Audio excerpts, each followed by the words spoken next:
Channel हाजिर है और आज मैं एक्सप्लेन करूंगा एक बंगाली हॉरर सीरीज को जो कि एक बंगाली अर्बन लेजेंड के ऊपर बेस्ड है जिसका नाम है पेतनी और यू कैन आल्सो कॉल्ड प्रेतनी।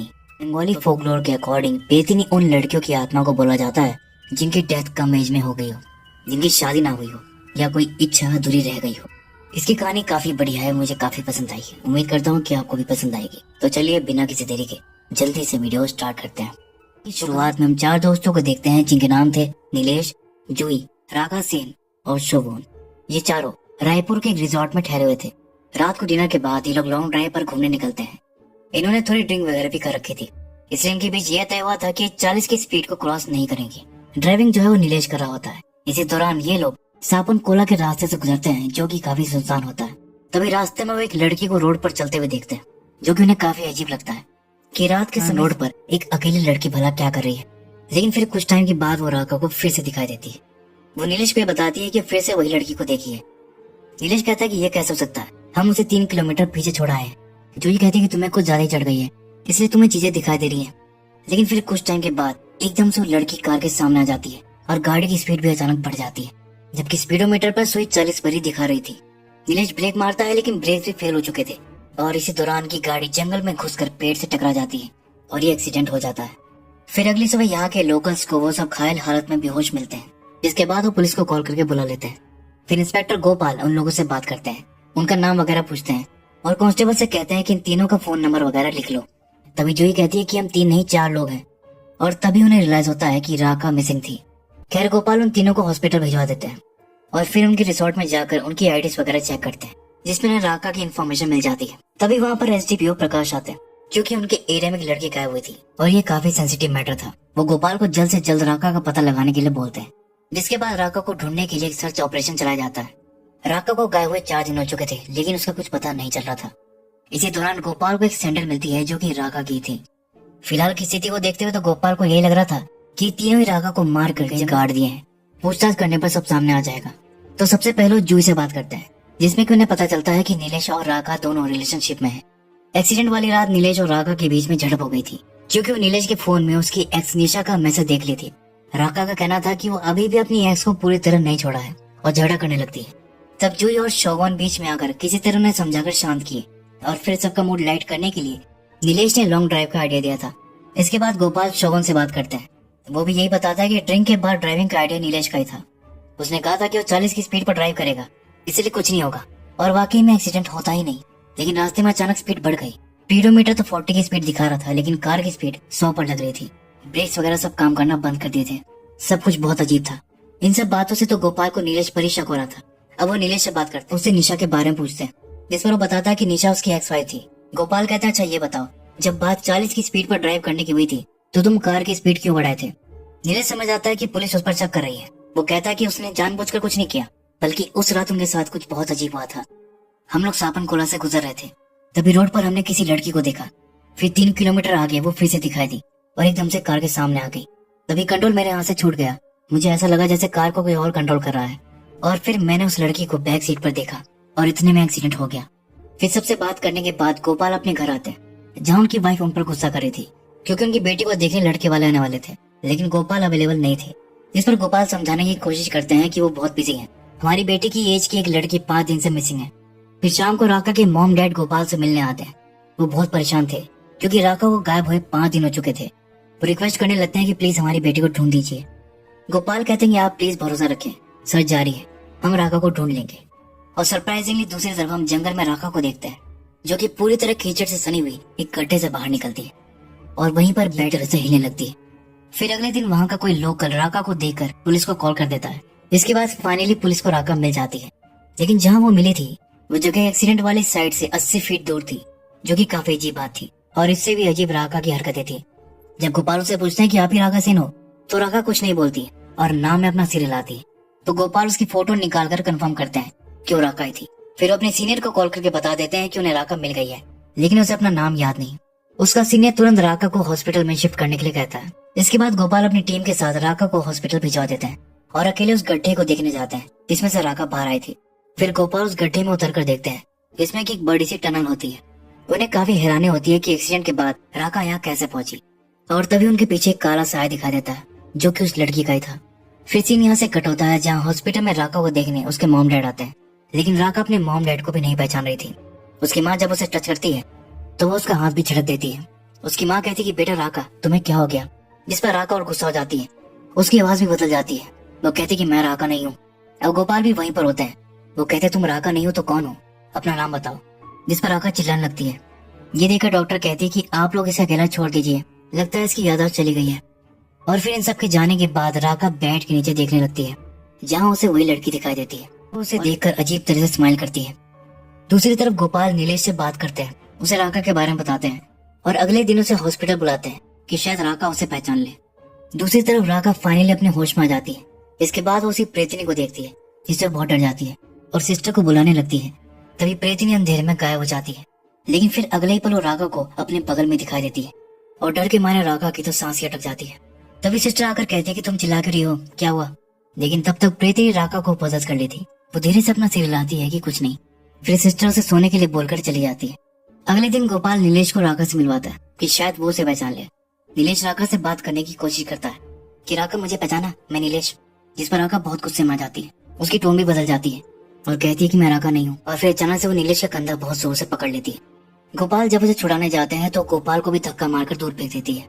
फिर वो नीलेश को खुद ही छोड़ देती है और कहती है कि चला जा, जिस पर वो दोनों डर कर वहां से चले जाते हैं। फिर नीलेश पूछता है कि राका को क्या हुआ, वो उसे बिहेव क्यों कर रही है। गोपाल कहते हैं कि डॉक्टर्स का कहना है कि पोस्ट ट्रॉमा के सिम्टम्स हैं, उसे साइकोलॉजिकल डिसऑर्डर हुआ है शायद।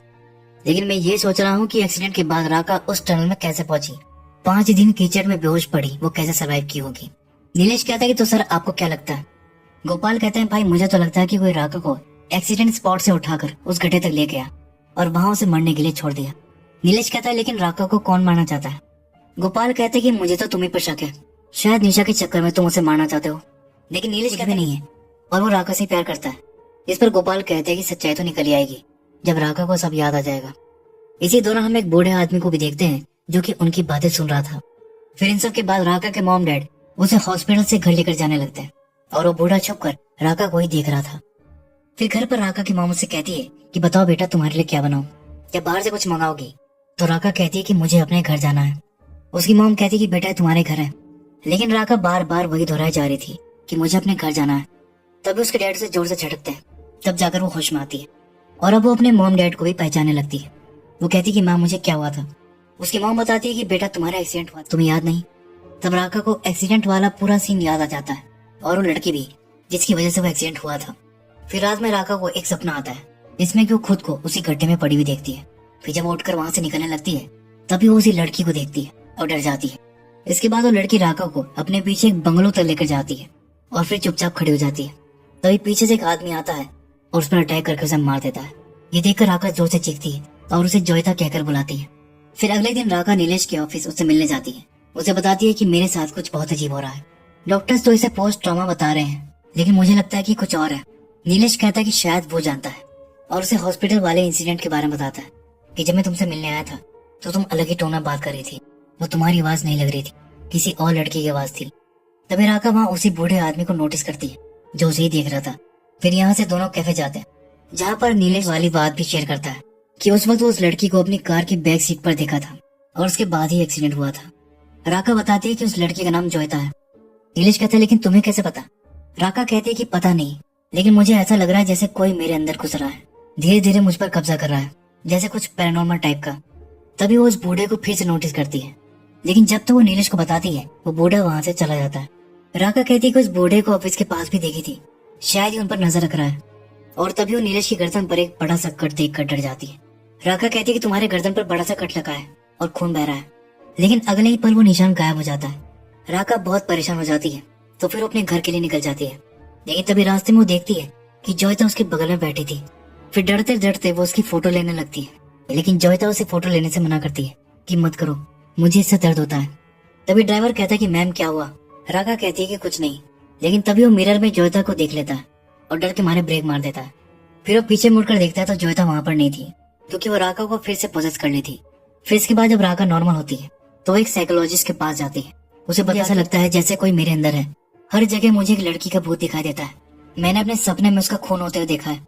लेकिन डॉक्टर कहती है कि भूत प्रेत कुछ नहीं होता और इसे स्प्लिट पर्सनैलिटी का केस बताती है, जिसमें कभी कभी राका को लगता है कि वो जोयता है, लेकिन ऐसा नहीं है और उसके लिए दवाई लिखने लगती है, लेकिन वहां भी उसे जोयता दिखाई देती है। इस बार के लिए राका कन्विंस हो जाती है कि शायद डॉक्टर सही कह रही है और ये सब बस हेलुसिनेशन है। वो चुपचाप दवाई लेकर वहां से चली जाती है, जिसके बाद वहां रखी चेयर अपने आप मूव करने लगती है, क्योंकि जोयता को डॉक्टर की बात पसंद नहीं आई थी कि भूत प्रेत नहीं होते। फिर इसके बाद हम नीलेश को देखते हैं जो कि अपने घर में होता है। तभी अचानक पीछे से राका आती है और पूछने लगती है कि हम दोनों शादी कब करेंगे। और फिर अचानक से उसकी टोन बदल जाती है, जिससे डरकर नीलेश तुरंत उससे दूर हट जाता है। और तभी उसे राका का कॉल आता है। वो सोचता है कि ये कैसे हो सकता है, राका तो मेरे सामने है। फिर जब वो कॉल तो असली राका उसको बताती है कि वो साइकोलॉजिस्ट को दिखाने गई थी। तभी नीलेश देखता है कि उसके रूम में जो राका थी वो गायब हो चुकी थी, जो कि असल में प्रीति जोयता थी। फिर राका रात में दवाई वगैरह खाकर आराम से सो रही होती है। तभी इसी दौरान वो अपने ऊपर जोयता को फ्लोट करते हुए देखती है और वो चाहकर भी मूव नहीं कर पा रही थी और ना ही उसकी आवाज निकल रही थी। इसलिए पैरालिसिस जैसा एक्सपीरियंस था। फिर जैसे वो इसमें से बाहर आती है तो तुरंत उठकर भागने लगती है और मॉम डैड को बता देती है कि उसके रूम में कोई है, लेकिन उन्हें वहाँ कोई भी दिखाई नहीं देता। जब दवाई भी असर नहीं की तब राका को लगने लगता है कि ये कोई भूत प्रेत का ही चक्कर है। फिर जब वो नीलेश से बात करती है तो वो भी उसको अपने एक्सपीरियंस शेयर करता है। दोनों ही समझ चुके थे कि ये मामला पैरानॉर्मल है। फिर अगले दिन दोनों एक पैरानॉर्मल एक्सपर्ट के पास जाते हैं, जिसका नाम सौदामिनी होता है। सौदामिनी सपने को याद करने के लिए बोलती है, उसके बारे में सोचने के लिए कहती है और तभी इसी दौरान जोयता उसे पोजेस कर लेती है। सौदामिनी उसका नाम पूछती है तो वो जोयता बताती है। सौदामिनी पूछती है कि जोयता तुमने राका को पोजेस क्यों किया है, लेकिन वो कुछ नहीं बताती और अचानक से ही सौदामिनी पर ही अटैक कर देती है और उसका गला दबाने लगती है। तभी सौदामिनी इसके मुंह पर बहुत फेंक देती है, जिससे राका उसे छोड़ देती है। लेकिन फिर वो गुस्से में आकर भागकर खिड़की तोड़ते हुए बाहर कूद जाती है, जिसके बाद राका फिर से हॉस्पिटल में भर्ती हो जाती है। फिर जब उसे होश आता है तो बेड के नीचे कुछ आकर गिरता है। वो नीचे जाकर देखती है तो ये कोई सीटी होती है और सामने जोयता उसको देख रही थी। राका को लगता है कि सीटी देखकर जोयता उससे कुछ कहना चाहती है। वो सीटी को ले लेती है। फिर जोयता वहाँ से चली जाती है। दूसरी तरफ गोपाल के घर पर उनकी वाइफ कह रही थी कि सुमाना के लिए आया है, लेकिन उसकी गर्दन पर किसी तरह का रैश हो गया, इसलिए गोपाल से उसे डॉक्टर के पास ले जाने के लिए कहती है। इसी दौरान गोपाल राका से रिलेटेड न्यूज देख रहे थे कि कल रात राका को सेंसलेस स्टेट में हॉस्पिटल में भर्ती किया गया है और डॉक्टर्स का कहना है कि बेहोशी की हालत में वो किसी जोयता का नाम ले रही थी, लेकिन ये जोयता कौन है इसके बारे में कोई नहीं जानता। गोपाल को लगता है कि उसे भी राका को देखने हॉस्पिटल जाना चाहिए, शायद केस में कोई लीड मिल जाए। और सुमाना को दिखाने वो राका वाले हॉस्पिटल में ही चले जाते हैं। तभी हॉस्पिटल में वही बूढ़ा आदमी वहाँ पर आता है, उसे राका से बात करनी थी। गोपाल पूछते हैं कि आप कौन है, तो बूढ़ा बताता है कि वो जोयता के दादा हैं। जोयता लंबे समय से सापान कोला के जंगलों से लापता है। जब वो न्यूज में देखे कि राका नाम की एक और लड़की इस जंगल से गायब हुई है, तभी से वो इस न्यूज को फॉलो कर रहे थे। और जब राका मिल गई तो इन्हें लगा कि शायद वो जोयता के बारे में कुछ जानती होगी, तो वो उसे फॉलो कर रहे थे, उससे बात करने का मौका ढूंढ रहे थे। और अब जब वो न्यूज में देखे कि राका जोयता का जिक्र की है तो उनसे रहा नहीं किया और उन्हें अभी राका से बात करनी है। लेकिन गोपाल कहता है कि आप अभी राका से बात नहीं कर सकते, वो भी स्टेट में नहीं है, लेकिन इंक्वायरी के लिए उनका नंबर ले लेते हैं। तभी जूही जी मचलाते हुए बाहर आती है। ये लोग सोचते हैं कि इसने अंदर ऐसा क्या देख लिया। फिर जब वो अंदर जाते हैं तो क्या देखते हैं कि राका कीचड़ की वॉमिट कर रही थी। उसके मुंह से ढेर सारा कीचड़ निकलता है, जिसे देखकर सब लोग काफी हैरान हो जाते हैं।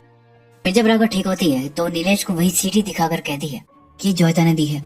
वो कुछ बताना चाहती है, लेकिन क्या उन्हें पता लगाना होगा, नहीं तो वो ऐसे ही सफर करती रहेगी।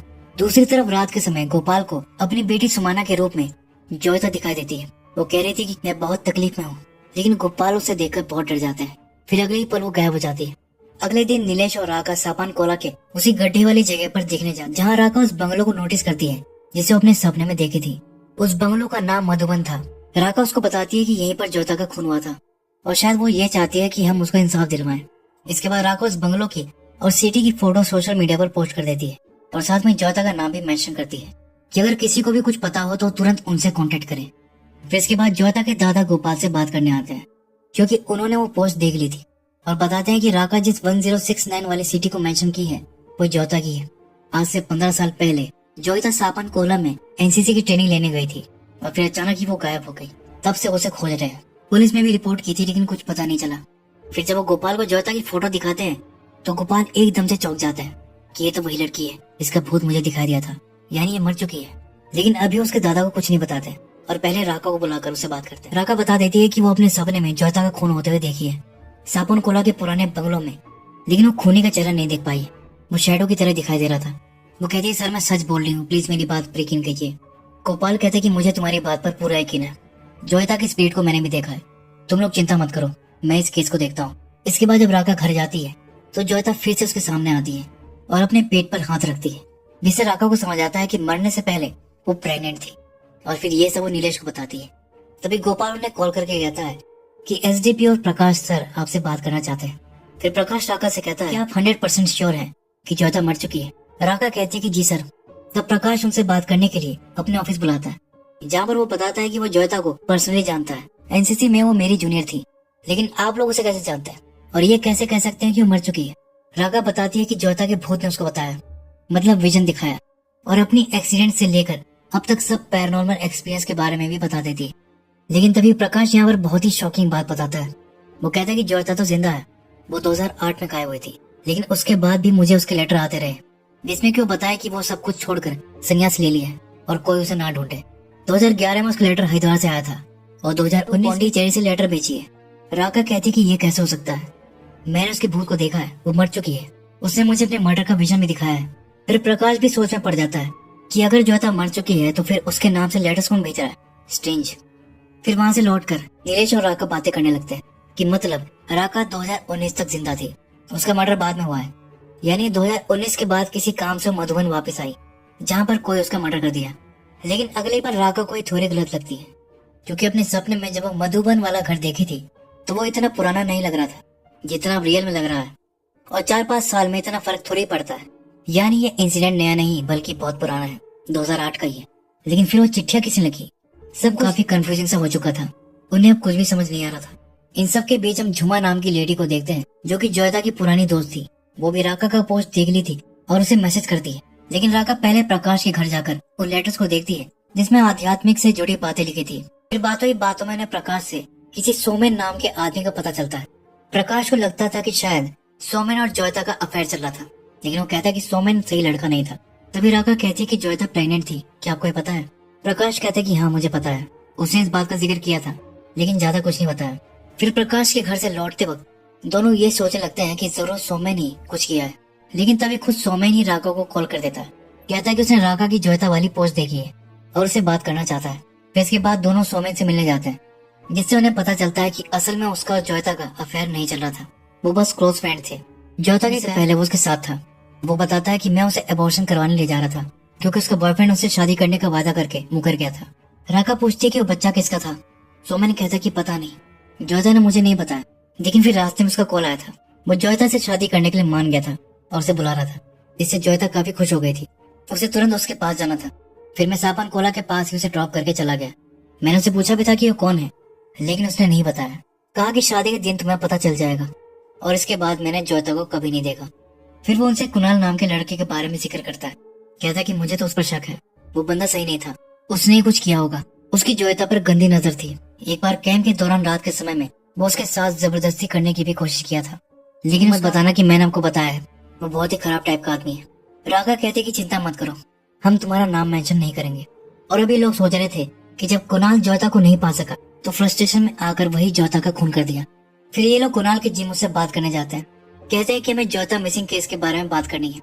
कुणाल पूछता है तो आप लोग पुलिस हैं? नीलेश कहता है कि नहीं, हम ज्योता के दोस्त हैं। जिस पर कुणाल फिर बहुत बदतमीजी से बात करता है, कहता है कि चलो फूटो यहाँ से। तब राका कहती है कि हमें पुलिस नहीं भेजा है, इंस्पेक्टर गोपाल का नंबर दूं, बात करोगे? तब वो कहता है कि ठीक है, क्या जाना है तुम लोगों को?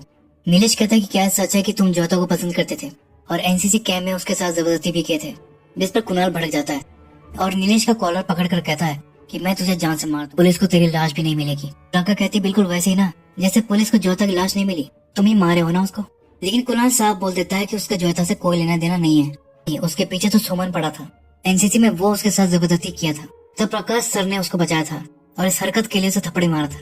सोमन और कुणाल की बातें सुनकर दोनों सोच में पड़ जाते हैं कि आखिर इन दोनों में झूठ कौन बोल रहा है। तो रियल स्टोरी जानने के लिए वो प्रकाश सर को ही कॉल करते हैं। प्रकाश बताता है कि कुणाल ही रियल कल्प्रिट है। कैंप के दौरान शराब के नशे में वही ज्योता के साथ जबरदस्ती करने की कोशिश किया था। तब ज्योता की चीख सुनकर मैंने ही आकर उसको रोका था और फिर वो कुणाल के बारे में उन्हें वार्न करता है कि वो सही आदमी नहीं है, तुम्हें उसे संभल कर रहना होगा। तभी इतने में कोई कार से उन दोनों को टक्कर मारने आता है, लेकिन एन वक्त पर ज्योता की स्पिरिट उन्हें रास्ते से हटा देती है। दोनों बच जाते हैं और गाड़ी वाला जो है वो वहां से भाग जाता है। दूसरी तरफ हम झुमा को देखते हैं, जो कि ज्योता के किलर को जानती थी। पोस्ट देखने के बाद उसे कॉल करके ब्लैकमेल कर रही थी कि उसे 15 लाख कैश चाहिए, नहीं तो वो राका से मिलकर उसे सब बता देगी। फिर अगले दिन वो किलर से पैसे लेने जाता है, लेकिन पैसे देने के बजाय किलर उसका एक खून कर देता है। दूसरी तरफ गोपाल को कॉल आता है कि झुमा का खून हो गया है। फिर रात में राका को किसी अननोन नंबर से कॉल आता है। वो कह रहा था कि वो जोयता के बारे में जानता है और उसे मधुबन वाले घर में बुलाता है। राका पूछती है कि तुम कौन बोल रहे हो, लेकिन वो कुछ नहीं बताता और फोन काट देता है। इसके बाद राका मधुबन जाती है और यहाँ पर बहुत ही शॉकिंग ट्विस्ट रिवील होता है कि उसको बुलाने वाला कोई और नहीं बल्कि प्रकाश ही था। वही जोयता का लवर था और उसका खूनी भी। उस रात जब जोयता एबॉर्शन के लिए जा रही थी तब प्रकाश ने उसे कॉल करके झूठ कहा था कि वो उसे शादी करेगा और धोखे से मिलने के लिए उसे यहाँ बुलाया और फिर मौका देकर बड़े वाले नाइफ से उसे खत्म कर दिया। 15 साल से उस राज को छुपा कर रखा था। उसे पता चला कि राका नाम की लड़की जोयता के बारे में पता लगा रही है तो प्रकाश के कान खड़े हो गए। बस फिर क्या था, तब से ही वो उन्हें गुमराह कर रहा था ताकि वो सच्चाई ना जान पाए। लेकिन राका के इंटेलिजेंस और एफर्ट्स को देखकर वो समझ गया कि एक ना एक दिन वो सच्चाई तक पहुंची जाएगी। इसलिए फिर वो उसे खत्म करने का एक प्लान बना लिया था। जिम के बाहर कार से वही उन पर अटैक किया था। प्रकाश कहता है कि उस वक्त तो तुम बच गई लेकिन अब नहीं बचोगी और राका को मारने आता है। लेकिन उसे ये नहीं पता था कि राका अकेले नहीं थी। जोयता का साया हर वक्त उसके साथ रहता था। उसके साथ वो भी यहाँ गई थी और वो प्रकाश को रोक देती है। प्रकाश उसे देखकर डर जाता है और भागने लगता है। फिर जोयता उसको हॉन्ट करती है और उसे बचने के चक्कर में वो खुद को चोट लगवा लेता है और अब वो भागने की हालत में भी नहीं था। तभी इतने में गोपाल भी वहाँ पर आ जाता है और प्रकाश को बताता है कि उसका भांडा फूट गया है क्योंकि झुमा की कॉल रिकॉर्ड से उसे पता चल गया था कि लास्ट टाइम वो जिस अननोन नंबर पर बात की थी उसकी लोकेशन प्रकाश के घर की निकली। और तो और झुमा पहले ही कुणाल से मिलकर उसको सब बता दी थी और उसे भी अपने साथ मिला ली थी। 15 में से 5 लाख वो उसको देने के लिए बोलती है और उसे यह है कि क्योंकि प्रकाश पुलिस में बहुत पावरफुल पोस्ट पर है सो इसमें उसकी जान को भी खतरा हो सकता है और अगर झुमा को कुछ हो गया तो वो जाकर पुलिस को सब बता दे। इसलिए जब कुणाल को पता चला कि झुमा मर चुकी है तो पुलिस को जाकर वो सब बता दिया और इस तरह झुमा और जोयता के मर्डर में प्रकाश अरेस्ट हो जाता है।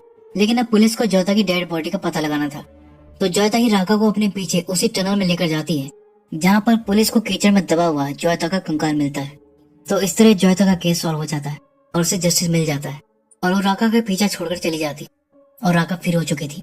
फिर एंड में हम कुणाल को देखते हैं जो कि अपनी जिम में अकेला वर्कआउट कर रहा था कि तभी उसे जोयता दिखाई देती है और अपनी गर्दन पर वो एक कट भी नोटिस करता है। यानी जोयता उससे अपना हिसाब किताब बराबर करने आई थी। और इसी के साथ ये सीरीज यहीं पर दी एंड हो जाती है। तो दोस्तों ये थी पेतनी सीरीज की एक्सप्लेनेशन। इंडियन अर्बन लेजेंड पर बेस्ड एक काफी बढ़िया हॉरर सीरीज है। उम्मीद है कि आपको पसंद आई होगी। तो फिर मिलूंगा अगली वीडियो में, तब तक के लिए टेक एंड कीप वॉचिंग।